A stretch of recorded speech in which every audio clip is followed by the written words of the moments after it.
बिस्मिल्लाहिर्रहमानिर्रहीम, अस्सलामु अलैकुम। मैं हूं मोहम्मद उसामा गाजी और आप देख रहे हैं न्यूज़ आज।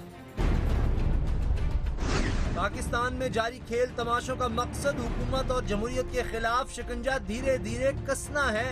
नवाज शरीफ कबूल क्यों नहीं किए जा रहे? हुकूमत और दस्तूर पसंदों के खिलाफ बातों के बतंगड़ बनाने के कारखाने चल रहे हैं। जरदारी के बाद नवाज शरीफ मेमो गेट भी लाया जा रहा है। तहरीक इंसाफ मुबैना धांधली के खिलाफ मैदान और असेंबली हर जगह महाजराई पर आमादा नजर आ रही है। राना सनाउल्लाह एस्टेब्लिशमेंट खान कहकर कुछ समझा रहे हैं। किसने कितने पैसे स्विस बैंकों में रखे हैं साफ बता दे। वजीर आजम और इमरान खान समेत 26 नामी गिरामी सियासतदानों को लाहौर हाईकोर्ट ने बुला लिया। इस वक्त पाकिस्तान के दस्तूर पसंद और जमहूरियत नवाज हल्के ज़ेरे अताब हैं। पाकिस्तान के जबरदस्त लोग और साहिबान हुक्म जलाल इन जमहूरियत पसंदों की जुबान से फिसली बातों, ऐसी गलतियां जिन्हें ह्यूमन एरर कहा जाता है के जरिए इस्तेहसाल पर उतर आई हैं। कहीं मॉर्निंग शो की वो गलती जो सब करने के आदी हैं किसी के गले का तौक बना दी गई है, कहीं किसी वजीर का बरहक मुतालबा मुल्क से गद्दारी के मुतरादिफ बना दिया गया। गोया इस वक्त बात का बतंगड़ बनाने के कारखाने दिन रात चल रहे हैं। गलतियां तलाश की जा रही हैं, मामूल की कोताहियों को गुनाह कबीरा बनाकर पेश किया जा रहा है। अखबारें खंगाली जा रही हैं, पुराने प्रोग्रामों की आर्काइव्स देखी जा रही हैं। एक ऐसी खबर जो 28 अक्टूबर को एक भारतीय अखबार मेल ऑनलाइन नामी जरीदे में शाया हुई, इसको अब इलेक्ट्रॉनिक मुजाहिदीन समाजी राब्तों की वेबसाइट पर तेजी से फैलाकर कोशिश कर रहे हैं मेमो गेट की तर्ज पर नवाज शरीफ के खिलाफ भी ऐसा इल्जाम आयद किया जाए जिससे उनकी मुल्क से वफादारी मशकूक हो जाए। मेल ऑनलाइन ने 29 सितंबर 2013 को न्यूयॉर्क में होने वाली पाक भारत वज़ीर आज़म मुलाकात के हवाले से खबर दी है कि इस मुलाकात में नवाज शरीफ ने अपनी फौज पर एतमाद न करने की बात की थी। ये मुलाकात लाइन ऑफ कंट्रोल में अचानक फैलने वाले इश्तिहाल के ज़िम्न में हुई थी। मेल ऑनलाइन के मुताबिक इस मुलाकात में नवाज शरीफ चाहते थे कि दोनों तरफ के फॉरेन ऑफिस मिलकर इस मसले का हल निकालें, लेकिन मनमोहन सिंह ने इनकार करते हुए कहा कि इस मसले में दोनों तरफ की अफवाज मुलव्वस हैं, लिहाजा इस मसले का हल अफवाज को ही निकालने दिया जाए। वज़ीर आज़म नवाज शरीफ ने इस पर अपने इख्तितामी कलिमात में कहा था कि मनमोहन सिंह को इनकी निस्बत अपनी फौज पर ज्यादा एतमाद है। सिर्फ इस जुमले को बुनियाद बनाकर अब वज़ीर आज़म को मलून बनाने की कोशिश की जाएगी। हालांकि इससे कबल हमारे एक और वज़ीर आज़म जनाब यूसुफ रज़ा गिलानी अपने खदशात का इजहार पार्लियामेंट के अंदर कर चुके हैं। There can't be a state within the state. वो लोग जो वजीर आज़म के सिर्फ एक जुमले के भारतीय वजीर आज़म को अपनी फौज पर मुझसे ज्यादा एतमाद है को जवाब बनाकर गैर मुहिब्बे वतन या कौमी सलामती को खतरे में डालने का वावेला करने की तैयारियों में है, उनसे सवाल जरूर बनता है कि भारत में आज तक फौज ने अपनी हुदूद से तजावुज किया और ना ही अपने किसी वजीर आज़म को करप्शन और बेअमनी के हीले बहानों से जेल में डाला है। इसके बावजूद हम ये कहेंगे कि हम सब अपने वजीर आज़म के मुतसिब हैं और उनके इक़दामात का जायजा लेना हमारा हक है। वजीर आज़म का ये बयान और उसका इन हालात में प्रचार क्या माने रखता है, इस पर बात करने के लिए हमारे साथ मौजूद है मारूफ दिफाई तज्जिया निगार air marshal retired Shahid Latif. Shahid Latif साहब, क्या मेमो स्कैंडल फिर बनने जा रहा है नवाज शरीफ साहब के लिए भी?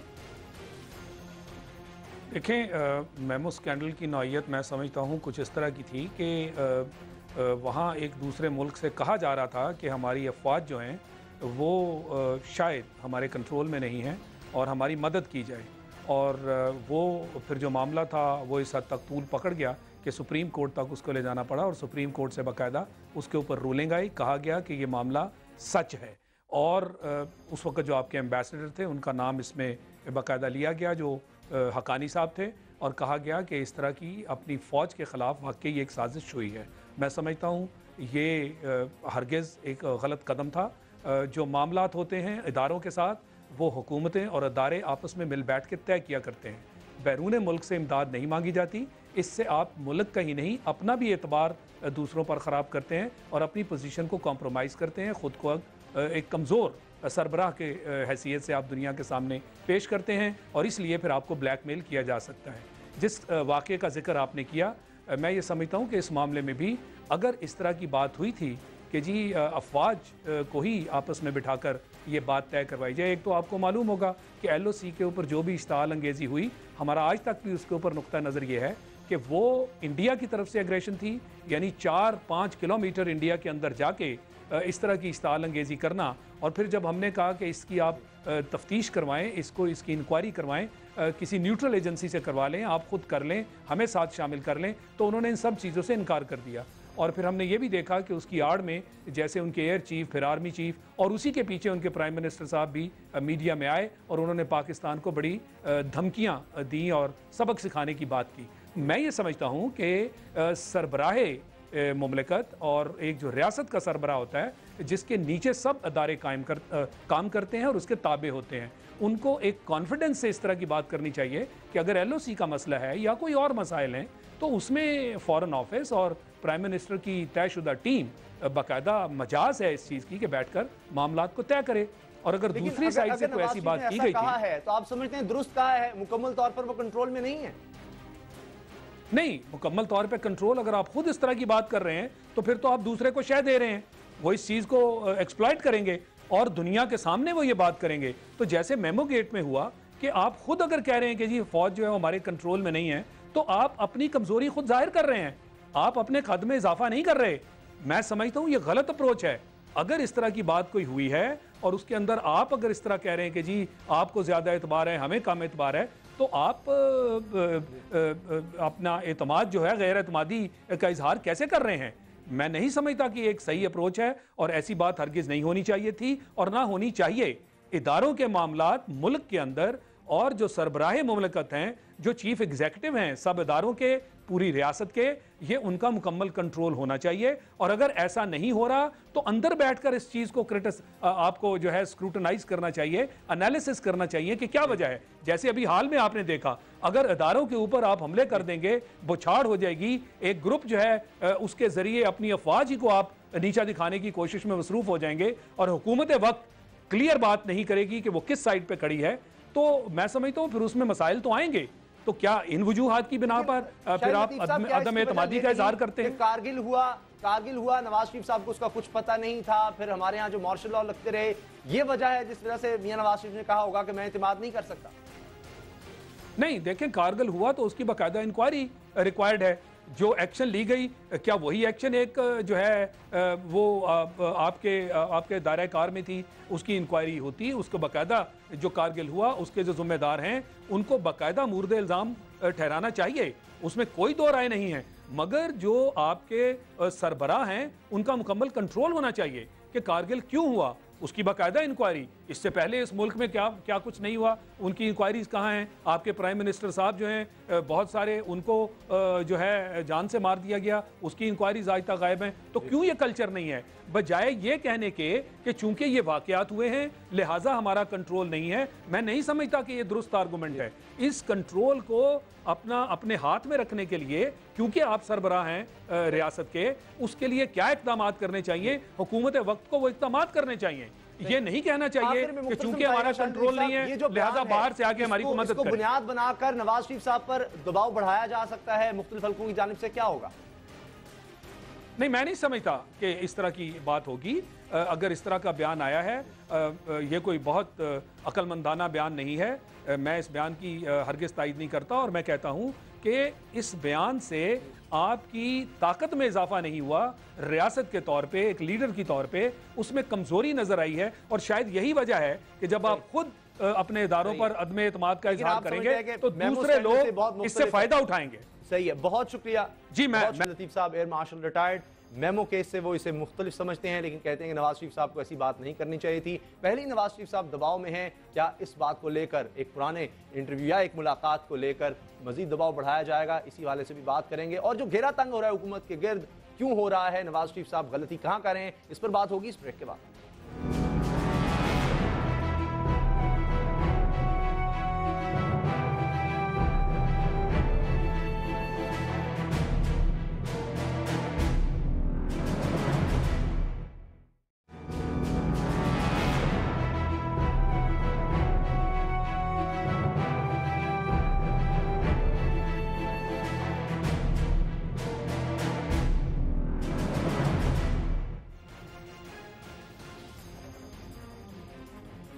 मई 2013 के इंतखाबात से कुछ अरसा पहले तक नवाज शरीफ अपने सियासी नजरियात के हवाले से की इंतहाई सख्त गिर शख्सियत पाए जाते थे। उन्होंने अपने अफकार की तब्दीली का यह सफर जनरल ज़ियाउल हक से न्याजमंदी से, गुलाम इसहाक खान से अदावत और बेनज़ीर भुट्टो से सियासी मुखासमत से मिसाक़ जमहूरियत तक कई ऊंचे नीचे रास्तों पर तय किया। वो ज़ियाउल हक़ के हमनशी हुए तो इक़्तिदार के सारे बुर्ज मीनारों तक गए। वो बेनज़ीर भुट्टो की मुखालफत पर उतरे तो एस्टेब्लिशमेंट की आंखों का तारा बनकर चमकते रहे। एस्टेब्लिशमेंट उनके इक़्तिदार को दवाम बख्शती रही, मगर जो चोट उन्होंने 12 अक्टूबर 1999 को खाई, इस चोट ने उनको ये सोचने पर मजबूर कर दिया कि आखिर ये कब तक होता रहेगा कि पाकिस्तान के सियासी मंजरनामे में एक जमात एस्टेब्लिशमेंट की होगी और इस जमात के जरिए आज़ादियों और शहरी हाकमियत के ख्वाब देखने वालों को गद्दार वतन भी करार दिया जाएगा और उनके रास्ते की दीवार भी बना जाएगा। क्यों नवाज शरीफ के उसूल उनकी सियासत पर गालिब आ गए। पीपल्स पार्टी जो अजल की एंटी एस्टेब्लिशमेंट जमात तस्वुर की जाती थी, वो इस काम में पीछे रह गई और नवाज शरीफ अपने चंद रुफका के साथ इस जदल में बहुत आगे निकल गए। इतने आगे कि पाकिस्तान की फिक्री अशराफिया ये सोचने लग गई कि इस कदर सख्त गिरी के साथ पाकिस्तान की एस्टेब्लिशमेंट चल पाएगी भी या नहीं। माज़ी करीब में कभी मेमो केस बना तो कभी 2 मई हुआ, कभी हुकूमत का साथ इसके इत्तेहादी छोड़ गए, लेकिन उन्होंने बतौर अपोजिशन अपना कंधा पीपल्स पार्टी की हुकूमत के खिलाफ ना देकर एस्टेब्लिशमेंट को यह पैगाम दिया कि इसे अब कोई नया घर ढूंढना होगा। बहुत से सियासत के गुरु ये ख्याल करने लगे कि कुर्सी मिलने के बाद नवाज शरीफ के अतवार और ख्यालात दोनों बदल जाएंगे। नवाज शरीफ को हर सूरत मैनेजेबल होना पड़ेगा ताकि एस्टेब्लिशमेंट के साथ उनका इश्तराक मुल्क के मफाद में चलता रहे, मगर ये खुशगुमानियां दुरुस्त साबित ना हुई। पाकिस्तान की बका, अमती, खुद मुख्तारी, तरक्की, खुशहाली और आलमी बरादरी में इज़्ज़त व वक़ार का इन्हिसार इस बात पर है कि पाकिस्तान में जमहूरियत मजबूत हो, आइन की बालादस्ती और कानून की हुक्मरानी कायम हो। नवाज शरीफ के अफकार अपनी जगह अटल रहे। फर्क सिर्फ इतना है कि पहले वो खुलकर बोल लेते थे, अब खामोशी से वो किए जाते हैं जो उनको दुरुस्त लगता है। परवेज मुशर्रफ AFIC में दाखिल रहने के बावजूद नवाज शरीफ के ख्यालात और नजरियात से अपना पीछा नहीं छुड़ा पाए। सो ये किस तरह मुमकिन है कि नवाज शरीफ को उनकी इस सख्त गिरी के रद्दमल का सामना ना हो। आम ख्याल किया जा रहा है कि इस वक्त मुल्क के एक मीडिया हाउस के लाइसेंस की मुअत्तली से लेकर सड़कों पर होने वाले एहतजाज दरअसल नवाज शरीफ की हुकूमत के खिलाफ शिकंजा हैं। जब ये शिकंजा पूरी तरह कसा जाएगा तो आंखें हुकूमत की बाहर होंगी, किसी और की नहीं। इस इंतहाई अहम और हसास मौजू पर बात करने के लिए हमने दावत दी है मुल्क के मारूफ सहाफ़ी, तज्जिया निगार और न्यूज़ लाइन के पाकिस्तान में नुमाइंदा खुसूसी जनाब जाहिद हुसैन को। जाहिद हुसैन साहब, इस मौजूदा सूरत हाल में नवाज शरीफ साहब गलती कहाँ कर रहे हैं? देखिए, सबसे बुनियादी चीज़ ये है कि जमहूरियत को आगे बढ़ाने, इससे कोई इत्तफाक नहीं कर सकता, इससे ना इत्तफाक नहीं हो सकता है कि जो है जमहूरियत में आपको जो है वो जो एक डेमोक्रेटिक और इलेक्टेड गवर्नमेंट की उसकी हुक्मरानी होनी चाहिए। लेकिन असल मसला ये आता है कि जो है हम उसको गलत तरीके से ये लेते हैं कि अगर तसादुम की नौयत रहती है, अगर एक मुख्तलिफ इदारों में, चाहे वो जो है एग्जेक्टिव हो, चाहे वो जो है वो फौजी हो या डिफेंस एस्टेब्लिशमेंट हो, अगर उसमें जो है आपकी मुस्तकिल एक तसादुम की सूरत हाल होती है तो फिर जमहूरियत जो है वो पूरी तरह नहीं चल पाएगी। असल मसला जो पाकिस्तान में आता है वो ये है कि जो है अगर जमहूरी हुकूमत है तो उसको बतदरीज ऐसे फ़ैसले करने चाहिए जिससे वो जो है वो कानून की हुक्मरानी हो, गवर्नेंस हो। और वो जो है असल मसला यही बन के आता है कि अगर हम इन चीज़ों पे जोर नहीं देते हैं कि गवर्नेंस को दुरुस्त करने में, कानून की हुक्मरानी करने में, या लोगों की जो मुतालबात हैं या माशी सूरत हाल है उसको अगर हम पूरा करने पे तवज्जो नहीं देते हैं और बिला ज़रूरत जो है अगर हम तसादुम की एक अपने ऊपर तारीख करते हैं तो मेरे ख्याल वो कहीं भी आगे बात नहीं बढ़ के आ सकती है। अभी जो सूरत हाल नज़र आती है वो ये थी कि जो है जो ज़्यादा शिद्दत नज़र आती है हमें ये सिविल और मिलिट्री के दरमियान तज़ाद की, उसकी एक ख़ास अब जो वजह तेज़ी आई है वो ये था कि जो मीडिया का जो है एक लिहाज से जियो का वाक़े के बाद से जो है उसमें तेज़ी आई है। तो असल में बात यह है कि उसको हल करने के तरीके सोचने चाहिए थी। मैं समझता हूँ कि इस वक्त जहाँ पे इस बात की ज़रूरत है कि जो है वो सिविलियंस की हुक्मरानी होनी चाहिए, तो वहाँ पे ये भी देखना चाहिए कि फिर सिविल हुकूमत के भी कुछ फ़राइज़ हैं, और अगर सिविल हुकूमत उस पर जो है वो फ़राइज़ पूरी नहीं करती है तो फिर उसको आगे चल के मुश्किलात का सामना करना पड़ेगा, जिस तरह से आज हो रहा है। अगर फ़र्ज़ कीजिए जो सूरत हाल बन के आई थी 19 अप्रैल को, अगर हुकूमत चाहती तो इस मसले को हल कर सकती थी 1-2 दिन के वक्फे के साथ। उसका ये फ़र्ज़ बन के आता था कि अगर फ़र्ज़ कीजिए किसी इदारे पे इल्ज़ाम अगर आ रहा है तो उसको रोकने के कोई तरीके भी होते हैं। अगर फ़र्ज़ कीजिए उसको आप नहीं करते हैं और वो आग भिड़कती है और आग आगे बढ़ती है तो फिर तो उसकी सूरत हाल बहुत मुख्तलिफ बन के आती है। फिर आप ये नहीं कह सकते हैं कि जो है वो जो है डिफेंस इस्टेब्लिशमेंट या मिलिट्री इस्टेब्लिशमेंट उनके खिलाफ साजिश कर रही है। असल बात यह है कि इस वक्त क्या तकाज़े हैं। जमहूरियत को आगे अगर बढ़ाना है तो हमें जो अपने उन चीज़ों को भी देखना पड़ेगा कि अगर फ़र्ज़ कीजिए इस किस्म की जो नौइयत बन के आती है उसको रोकना पड़ेगा। और मैं समझता हूँ कि जो है पहले भी नवाज़ शरीफ साहब ने बहुत सारी गलतियाँ की हैं और लगता ये था कि उन गलतियों से जो है वो सबक सीखेंगे।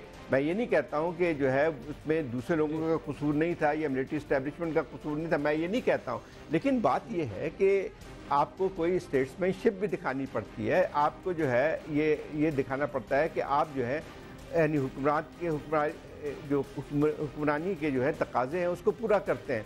मैं समझता हूँ कि जो है आपके ख्याल में अब क्या करना चाहिए हालात को बेहतर करने? क्या जियो पर पाबंदी लगा दे हुकूमत, उससे हालात बेहतर हो जाएंगे? देखिए क्या हामिद यूसुफ साहब के मामले में क्या करें, परवेज मुशर्रफ को जाने दें?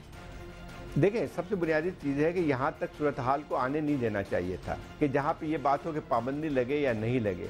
असल बात ये थी कि अगर हुकूमत उस वक्त चाहती तो कानूनी तरीके से इस मसले का हल तलाश कर सकती थी। लेकिन अब जो सूरत हाल बन के आई है वो तो यानी 1 महीना गुजर गया है और कोई ऐसी चीज़ नज़र हमें नहीं आती है कि इस मसले का कोई कानूनी हल नज़र आएगा।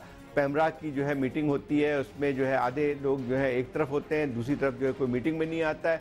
तो मैं समझता हूँ कि ये सूरत हाल जो है वो किसी हल की तरफ नहीं जा रही है।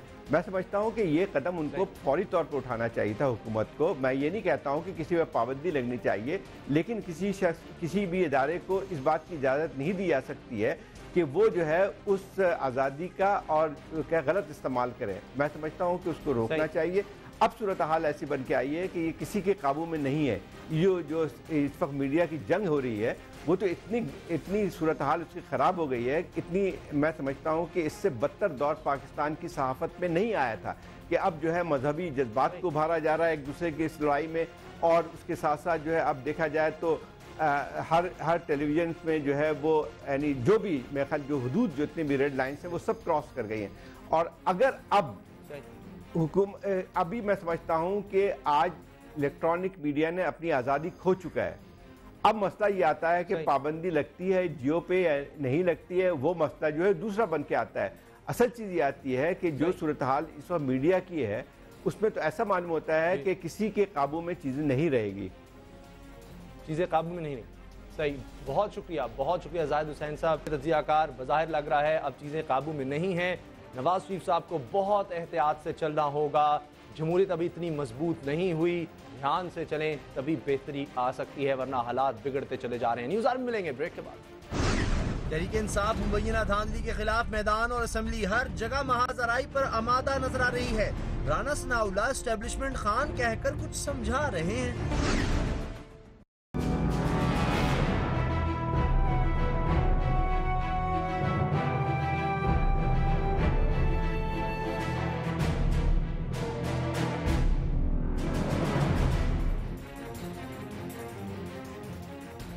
पाकिस्तान की चंद सड़कों और इनके गिने चुने चौराहों पर जो तमाशे जारी हैं और यहाँ के कुछ टीवी चैनल्स पर जो हंगामे मचे हुए हैं वो ख्वाहिश किसकी है और बदकिस्मती किसकी सब जानते हैं।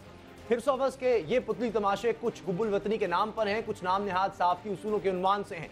इन होशरुबा हुब्बुल वतनी के मुजाहरों और सहाफ़त के सारे नाम निहाद उसूलों के मुजाहरे जिस मकसद के लिए जारी हैं, आंखों वालों को वो सब कुछ नजर आ रहा है। कल पार्लियामेंट के अंदर पीपल्स पार्टी के रहनुमा सेनेटर ज़र अरबानी ने इस सारी सूरत हाल पर लबकुशाई की और अपने खदशात का खुलकर इजहार किया। सेनेट में तकरीर करते हुए जनाब रज़ा अरबानी ने कहा कि जमहूरियत को लपेटने की साजिश हो रही है, ऐसा हुआ तो मुल्क का बचना मुश्किल होगा। 77 जैसी सूरत हाल पैदा करने की कोशिश की जा रही है, मगर इस दफा आइन नहीं रियासत दाव पर है। उनका कहना था कि तमाम सियासी जमातों को जाती इख्तलाफात भुलाकर विफाक को बचाने के लिए एक प्लेटफॉर्म पर मुत्तहिद होना चाहिए। उनका मजीद कहना था कि इंतखाबात के बाद धांधली के इल्जामात और इंतखाबी कमीशन पर एतराज़ात शुरू हो गए हैं ताकि अवाम में इंतखाबात से मुतल्लिक शुकूक व शुबात पैदा हों। रज़ा अरबानी साहब के खदशात अपनी जगह हैं तो हों, फर्क किसी को नहीं पड़ता। इमरान खान आज भी नारोवाल में जलसे के दौरान धांधली के नारे लगा रहे थे और उनके इस मुतालबे पर राना सनाउल्लाह ने इमरान खान को एस्टेब्लिशमेंट खान कहकर गिरा लगाई है। सवाल सादा है कि जो खदशा रज़ा अरबानी साहब को है, क्या मुस्लिम लीग नून भी इसी का शिकार है? हालांकि इमरान खान बार बार कह चुके हैं उनकी धांधली के खिलाफ तहरीक निज़ाम को मजबूत करने के लिए है, डिरेल करने के लिए नहीं।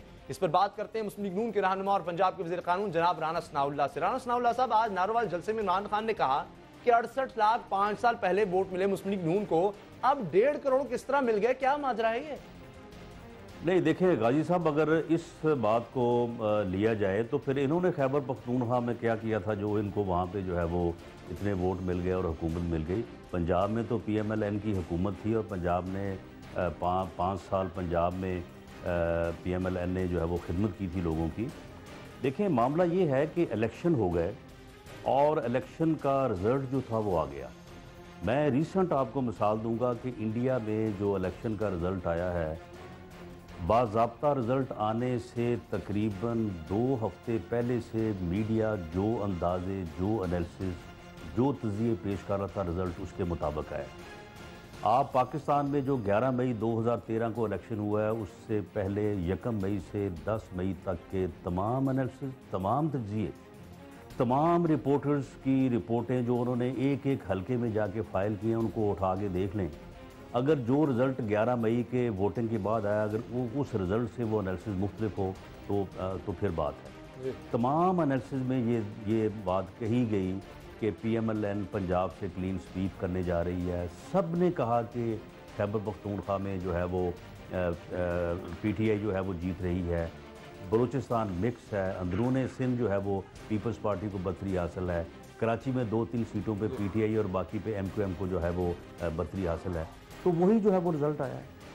तो अब ये यानी टोटल 424 हलकों में PTI ने जो है वो अपना जो है वो इलेक्शन लड़ा है। पंजाब में 288 सूबाई हलके और 137 कौमी हलके, उनमें से सिर्फ 15 में इन्होंने जो है वो अपील की है या इन्होंने इलेक्शन ट्रिब्यूनल में गए हैं। 409 हलकों में तो ये इलेक्शन ट्रिब्यूनल में गए ही नहीं। उन 15 में ये 4 में फैसला हो जाए, 15 में हो जाए, ठीक है, वहाँ पे री इलेक्शन हो जाए, री काउंटिंग हो जाए, रीचेकिंग हो जाए, जो भी कानून का तकाजा है वो हो जाए। लेकिन अब ये कहना कि जी पहले 4 का करें, अगर 4 में हमारी बात तस्लीम हो गई तो फिर जनाब आप पूरे मुल्क में जो है वो इलेक्शन को कलअदम करार दें, ये इस तरह से तो कानून और ज़ाब्ते के मुताबिक जो है वो कार्रवाई नहीं होती। अगर आपकी नज़र में इशू नहीं है तो फिर इमरान खान क्यों ये सब कह रहे हैं, किसी के कहने पर कह रहे हैं, क्यों?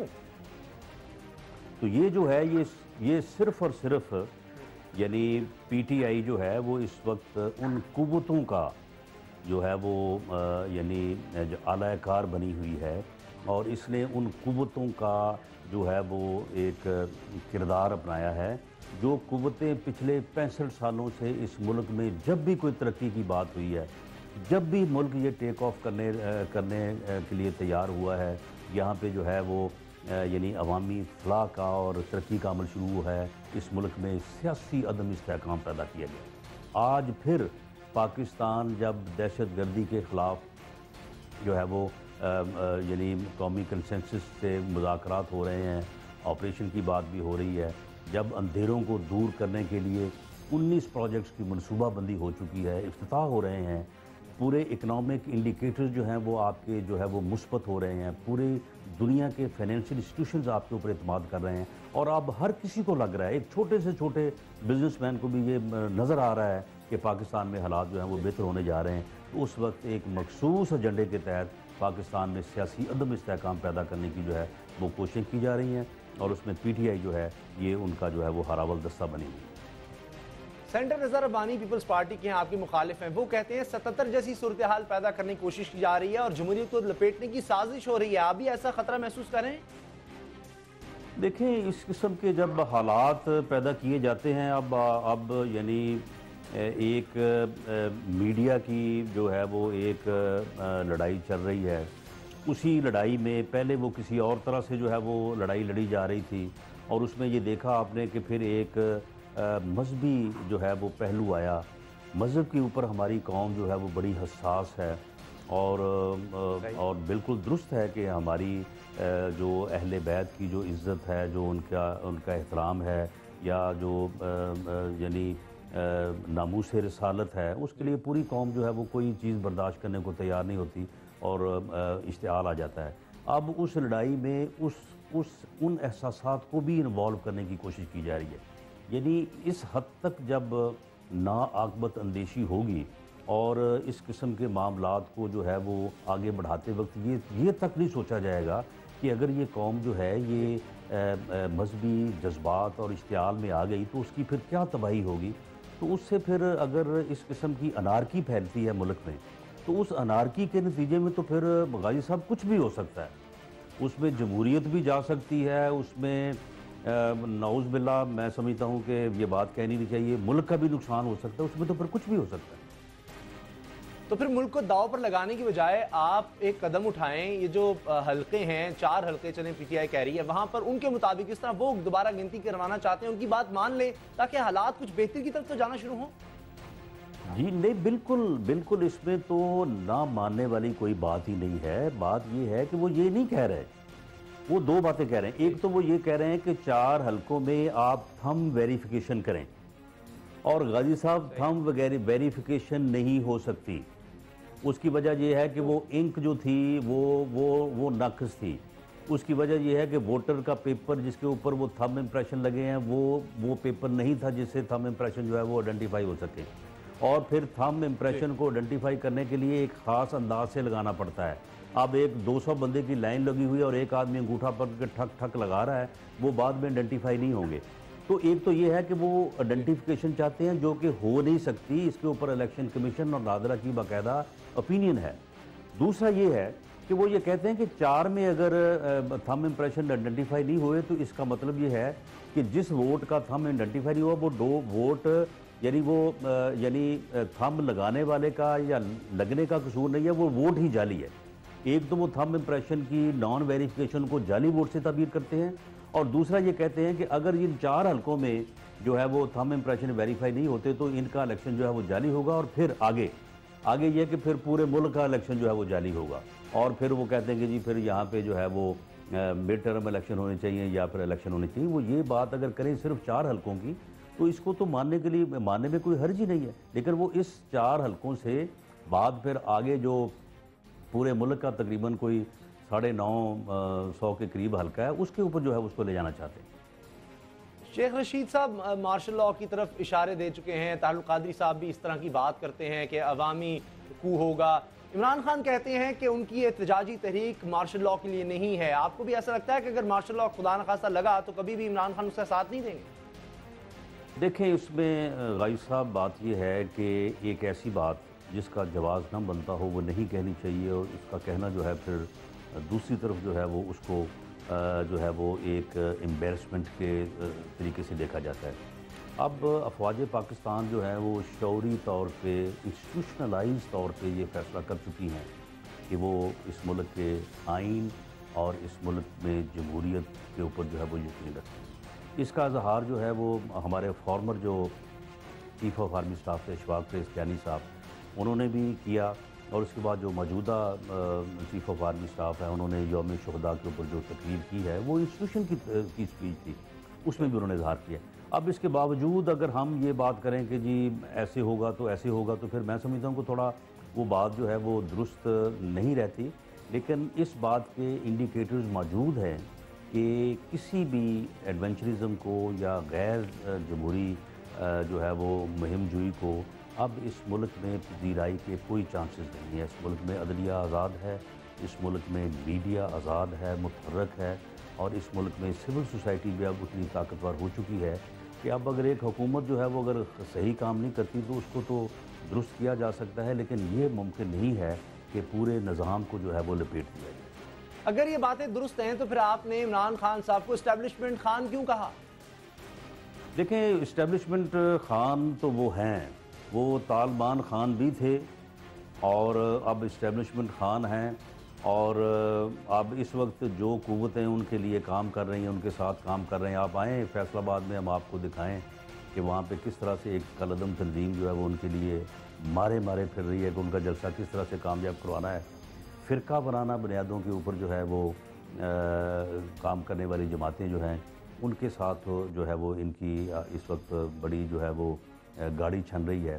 तो ये एक वो जिसको हम खुफिया हाथ कहते हैं, वो हाथ जो है वो इस वक्त इमरान खान साहब उनके हाथों में खिलौना बने हुए, यानी खुफियात इमरान खान के साथ है इस वक्त, आप ये कह रहे हैं। बहुत शुक्रिया आपका राना साहब, सीनियर सूबाई वज़ीर मुस्लिम लीग नून के सीनियर रहनुमा हमारे साथ है। न्यूज़ आर्मी वक्त है ब्रेक का, ब्रेक के बाद किसने कितने पैसे स्विस बैंकों में रखे हैं साफ बता दे। वज़ीर आज़म और इमरान खान समेत 26 नामी गिरामी सियासतदानों को लाहौर हाईकोर्ट ने बुला लिया।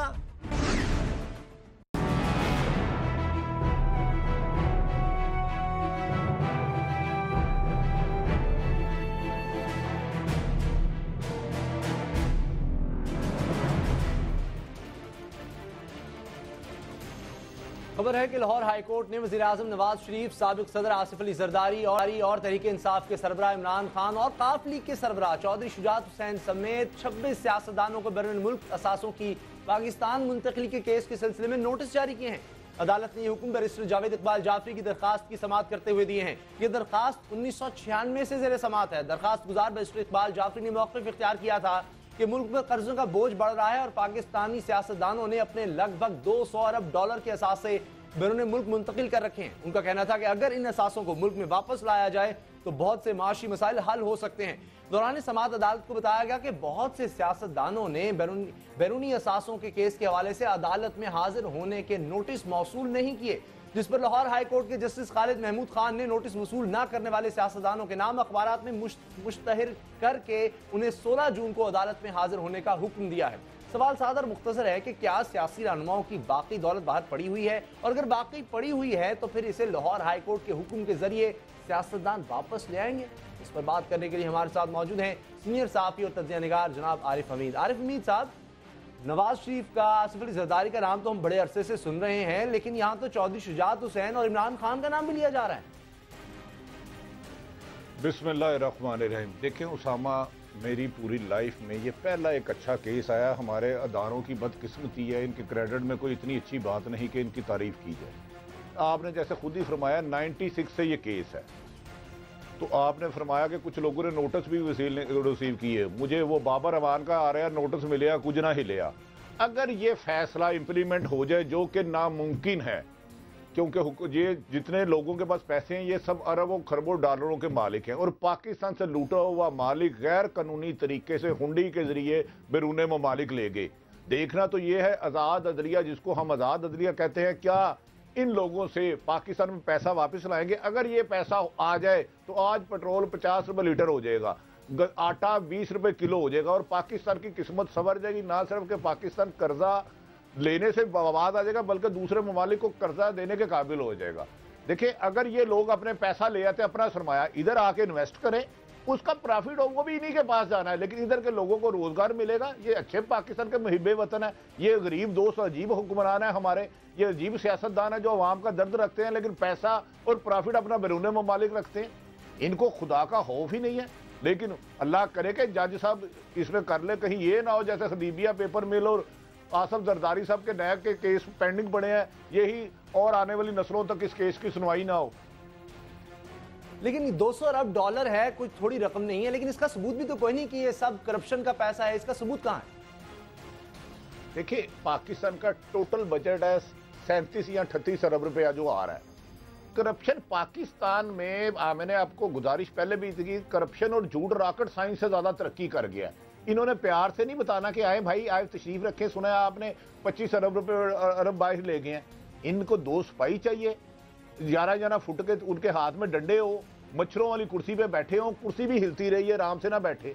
8 दिन में ये सारे पैसा वापस आ गया। याद रख ले, जिस दिन ये पैसा आ गया, जिसके पास नहीं है वो ना दे, वो साबित कर दे जी मैं नहीं लेके गया। जिसके पास है कम से कम अदालतों के सामने तो आए और बताएं कि इसका पैसा कितना, एफिडेविट दें आके, और किस तरीके से लेके गए हैं। अगर गैर कानूनी तरीके से लेके गए हैं तो इनके खिलाफ कार्रवाई हो। अगर जिसके पैसा बाहर है ही नहीं वो आके अपने आप को क्लियर कर दे। लेकिन जो पाकिस्तान से बाहर पैसे लेके गए और इन्वेस्ट कर रहे हैं, ये पाकिस्तान में विजिटिंग प्रोफेशन है। इधर आते हैं, पाकिस्तान की हुकूमतों में आते हैं, ब्यूरोक्रेट बनते हैं, जज बनते हैं, जर्नैल बनते हैं, लूटते हैं और अपना पैसा सारा बाहर ले जाते हैं। अपना बढ़ापा जाके सोटी जब पकड़ नहीं सकते, उधर जाके अरबों डॉलर खरबों डॉलर की कमाई में याशी करते हैं। ऐसे हुक्मरान पाकिस्तान को नहीं चाहिए। अगर अवाम की हालत बदलनी है तो ये सियासतदान नहीं बदलेगा। इन डाकुओं से लूटा हुआ 26 नहीं, अब गालबन 70 लोग हो गए हैं जिनका खरबों रुपए डॉलर बाहर है।